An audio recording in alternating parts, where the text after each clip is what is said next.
Trained in China, the young Afghan doctor fled the Taliban in Kabul only to become trapped in Australia's offshore immigration detention system. He ended his own life in a Brisbane city hotel on October 15. He was 32. A coroner's investigation into Rouhani's death is in its very early stages. The family's lawyer, George Newhouse, says it deserves a full inquest. His family want to get to the bottom of what happened to their son, said Newhouse, from the non-profit legal service the National Justice Project. But more importantly, to examine the systematic failures in the provision of healthcare that left an able-bodied doctor so seriously debilitated and in a state where it appears he took his own life. Rouhani died in Australia, but his family says his mental health problems began thousands of kilometers away in an Australian processing centre on Manus Island in Papua New Guinea. He was one of thousands of asylum seekers sent there, and the tiny island nation of Nauru, under a policy of offshore immigration detention revived by Canberra in 2012 to address a rush of migrant boats entering Australian waters. On July 19, 2013, the government announced an extra deterrent: anyone who arrived after the date would never be resettled in Australia. Those found to be genuine refugees would stay in Pini or Nauru, or a third country, if a deal was agreed. Almost 7 years on, the policy has had its desired effect. Between 2008 and 2014, more than people embarked on the dangerous sea journey to Australia. Now, few even try. Offshore detention may have stopped the boats, but refugee advocates say it has also created a cohort of traumatized people. Rouhani was one of them. It's the worst case of abuse and neglect I have ever seen in 48 years of health work, said Gabrielle Rose, a retired academic who acted as Rouhani's voluntary advocate in Australia. Every system just failed that guy. Australia's Home Affairs Department declined to comment on Rouhani's detention or healthcare, citing privacy issues for the latter. Imablanidi Rouhani was born in Kabul in 1987.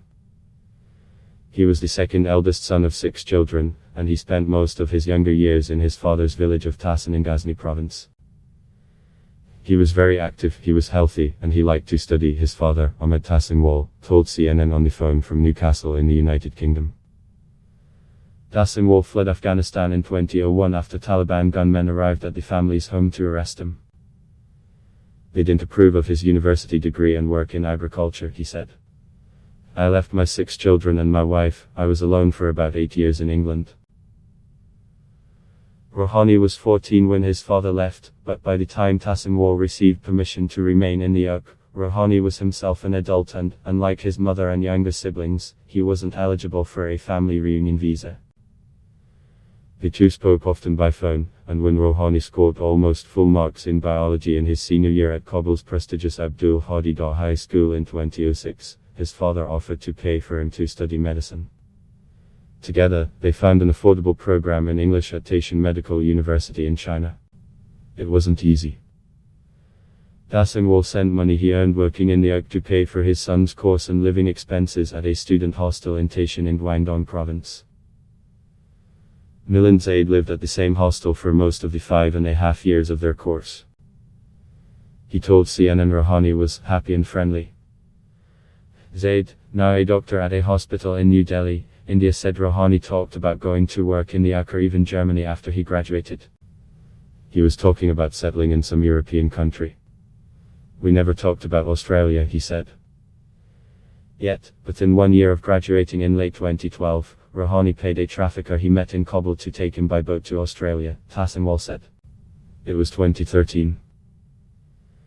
The Afghanistan war had been dragging on for more than a decade, and Taliban militants were escalating their attacks on the capital. They knew who he was, and that he'd studied Western medicine abroad. He told me, I'm not safe in this country, I need to leave my country, I need to go to some safe country, Tassinwal said. Tassinwal told him not to waste years of his life, as he had, trying to gain access to the UK. I told him, if you go to Australia, it's an English language country, it's a big country with no economic problems. You're already a doctor. Maybe they need you. Tassinwal concedes he knew very little at the time about Australians' immigration policy. It was my fault. It was my fault. He accepted my decision, my advice, Tassenwal said. In September 2013, Rouhani's boat was intercepted by Australian Border Force agents and, as an unlawful non-citizen, he was detained and sent to Manus Island where he remained for almost 4 years. On Manus Island, Manus sits to the north of the Papua New Guinea mainland, a location that once saw the jungle-covered island play an important role during World War I as a base for the Allied naval fleet. Decades later, the dilapidated Lombram Naval Base was repurposed as an Australian Regional Processing Centre (RPRE), which, at its peak capacity in 2014, held as many as detainees. Many were stateless. Others came from Iran, Afghanistan, Pakistan, Iraq and other war-torn or impoverished countries. Conditions were hot, cramped and basic. Detainees were prevented from leaving the locked, guarded compound while their asylum claims were processed. They had the option to go home, but as many had risked their lives to flee violence and the threat of imprisonment, few opted to leave. Rouhani took the top bunk in a small room in Foxtrot compound. Iranian refugee Farhad Rahmati slept below. Rahmati says his bunkmate spent most of his days reading medical textbooks he thinks had been loaned to him by sympathetic healthcare workers. He used to read books for 10, 12, 14 hours a day. And when I asked him why, he said, "I have to keep myself updated. In the future, at some point I have to be updated in my profession," Rahmati said. Rouhani spoke 6 languages and was the go-to person for English translations, said Shamindan Konapathy, a Tamil man who fled Sri Lanka and talked to CNN from the Pini capital, Port Moresby. He always said that he wanted to start his life and work for the poor people, to help the people. Rouhani's claim for asylum was accepted and he was told he could join the other refugees at the East Loringa Transit Centre, ELTC, near the main town on Manus Island. There was more freedom in Loringa, but not every refugee wanted to go. In 2015, refugees told Human Rights Watch that they feared being attacked and robbed by locals. Konapathy recalled a conversation he'd had with Rouhani before he left. "I said, I didn't leave. If you leave they will resettle you in Pini permanently. I said, no, it's not going to be like that." Rouhani told his friends that he'd been offered a job at the local hospital, Konapathy said. But the work didn't materialize. CNN has been unable to verify if the offer existed and if so, why it was withdrawn. Either way, once Rouhani had left the gated compound, his friends and family say he started to change. Gabrielle Rose, his advocate in Australia, was more blunt in her assessment. "He went psychotic. And he was left psychotic, and diagnosed, and treated for years," said Rose, who has a doctorate in international public health. Rose said Rouhani's manic behavior marked him as a target at Loringa. He told her he was regularly beaten. Video posted to Twitter in 2015 shows a man that Rose identified as Rouhani, hogtied and being carried out of the East Loringa Transit Centre. In 2016, a UNACA report found that 88% of 181 refugees and asylum seekers interviewed on the island were suffering from a depressive or anxiety disorder and a post-traumatic stress disorder, largely due to open-ended mandatory detention. The policy of indefinite detention has been roundly condemned by human rights and aid groups, including the United Nations High Commissioner for Refugees, UNACA, Amnesty International, Human Rights Watch, Doctors for Refugees and Médecins Sans Frontières (EMS). Until its contract expired in April 2018, health services on the island were being provided by International Health and Medical Services (IMS), a subsidiary of global health and security company International SOS. CNN contacted IMS for comment on Rouhani's case, but they referred the matter to the Home Affairs Department, which declined to comment on individual cases. John Brayley, the former Chief Medical Officer of the Australian Border Force who was responsible for detainees' health from October 2015 to 2017, also declined CNN's request for comment. The Australian government has repeatedly defended its policy of offshore immigration detention as a matter of national security. It says denying asylum seekers the opportunity to settle in Australia reduces the incentive for people to make the journey, preventing deaths at sea and making the country's borders safer. Please do something for him. In May 2017, Tassimwal became so concerned about his son's mental health that he flew from the Ark to Manus Island in an attempt to take him home. Rouhani had no travel documents and couldn't leave without the permission of the Australian and Penny authorities. Tassimwal said he told immigration officers his son needed urgent medical attention. The nurses and the doctors, no understand, he said. Reluctantly, Tassimwal said goodbye to his son, with a promise that he would help him. But soon after he left, Rouhani took an overdose and was transferred to Australia. There, doctors diagnosed him with bipolar affective disorder, a condition which causes extreme mood swings and typically worsens without treatment. He was in and out of hospital, before being released to community detention in Brisbane, where he lived in a house with other refugees, his movements limited by curfews, unable to work but receiving a weekly allowance, Rose, the advocate, said. Once a month he was monitored by a case officer from Access, a non-profit community group that helps to settle refugees. He needed someone who knew what they were doing, not a monthly 5-minute drop-in by a service provider, Rose said. She shared a text message from another refugee to his caseworker, who used the initial M for Mirway, as he was known to his friends. "Hi, M is unwell. He is singing all the time, all night. He is mentally unwell. I told you more than 20 times. Please do something for him." Access declined to comment on Rouhani's supervision in Australia, due to confidentiality. The Home Affairs Department said in an email, "Healthcare services for detainees in immigration detention in Australia are comparable to those available to the Australian community, under the Australian public health system."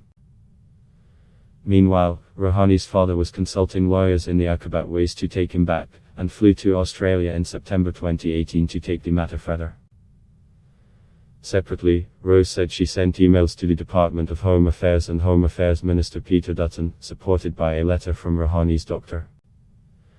Rouhani has limited psychosocial supports in Australia and would have a higher chance of relapse than if he were to be reunited with his family in the United Kingdom, the letter said. Rose said the request was ignored. George Newhouse, the family's lawyer, said they deserve to know why.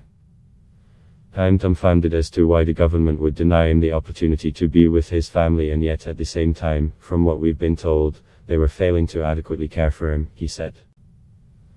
That unnecessary cruelty hastened his decline. He says an inquest would expose the circumstances that led to Rouhani's death. He believes inquests should be mandatory for all refugees sent to foreign islands under Australia's offshore immigration policy. Currently, the deaths of people sent to remote islands aren't subject to the same scrutiny as they are in Australia, where inquests for deaths in custody are mandatory. So far, 13 refugees have died, according to the unofficial Australian Border Deaths database. Some have been investigated by Australian authorities, others have not. Some are suspected suicides. Others relate to upheld and alleged failures of medical care. Newhouse pointed to the case of Hamd Shamsherpur, a 31-year-old Iranian refugee who died on Manus Island in August 2017. Penny police investigated his death, but Shamsherpur's family does not accept their finding of suicide. Newhouse says the family of Raqib Khan, a 26-year-old Bangladeshi man who died on the tarmac in Nauruan while waiting for medical evacuation to Australia, are still waiting for answers almost 4 years after his death. The human rights lawyer is not alone in his calls for an independent investigation into all deaths. In July 2018, Queensland State Coroner Terry Ryan recommended that the Australian Attorney General establish and fund a statutory framework to ensure the independent judicial investigation of the deaths of asylum seekers transferred by the Australian government to regional processing countries. 18 months after his recommendation, there is still no formal process. In an email to CNN, the Attorney General's office said the recommendation raises practical difficulties and complex legal issues, as regional processing centers are located in foreign countries.